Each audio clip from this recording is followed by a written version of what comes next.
Chapter 2. A Moonlit Promise. Lila's footsteps echoed softly on the mossy floor of the Enchanted Grove, each step taking her deeper into the heart of the magic that pulsed through the ancient trees. The whispers of the grove had guided her here, to a clearing bathed in the moonlight, where the air shimmered with unseen energy. It was here that she first saw Seraphina, the guardian of the grove. Seraphina's form was ethereal, a vision of light and shadow, with hair that flowed like silver streams and eyes that sparkled with the depth of the night sky. She seemed as much a part of the grove as the trees themselves, her presence as calming as it was awe-inspiring. Lila, Seraphina's voice, was like the melody of a gentle stream. You have been chosen by the grove. Chosen? Lila's heart raced with excitement and fear. The tales of the village had never mentioned a chosen one, let alone that she could be the one. The grove is in peril, Seraphina continued, her gaze penetrating Lila's soul. A darkness encroaches, seeking to suffocate our magic. Its life force wanes as the lost melody remains uncovered. The lost melody? Lila echoed, her voice barely above a whisper.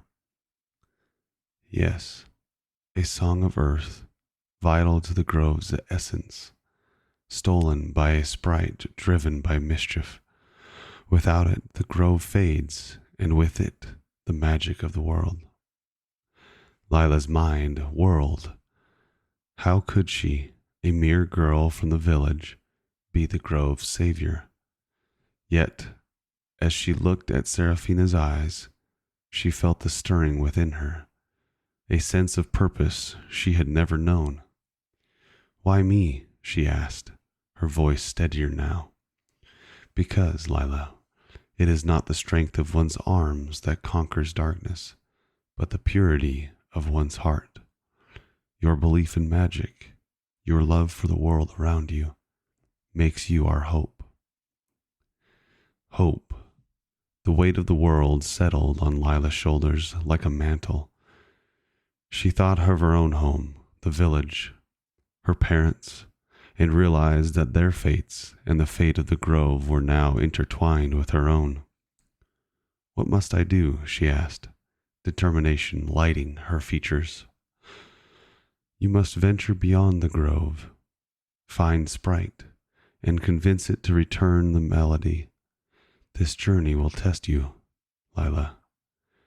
But remember, you do not walk it alone. Seraphina reached out, placing a pendant around Lila's neck. It glowed softly, a piece of the moon itself, a beacon to guide and protect. This pendant holds the blessing of the grove. Let it be your light in the darkest of times. Lila clasped the pendant, feeling its warmth spread through her. She looked up at Seraphina, her resolve hardening. I will find the melody, Seraphina, I promise.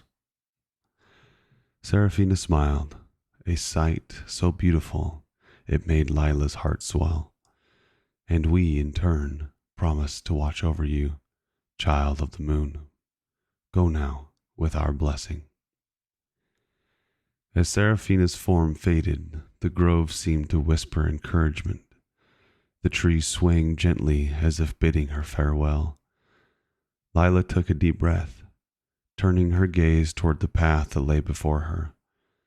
It was a path of uncertainty, fraught with challenges and unknown dangers, but it was hers to walk.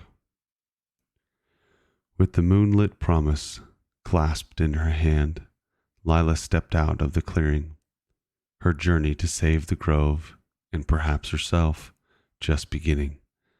The grove had chosen her, not for what she was, but for what she could become, a beacon of hope in the face of encroaching darkness. As the grove faded into the distance, The adventure that lay ahead seemed to stretch endlessly before her. Yet, with each step, Lila felt more certain of her path. She was no longer just a girl from a village on the edge of an enchanted forest. She was a seeker, a savior, a bearer of the Moonlit Promise, and she would not fail.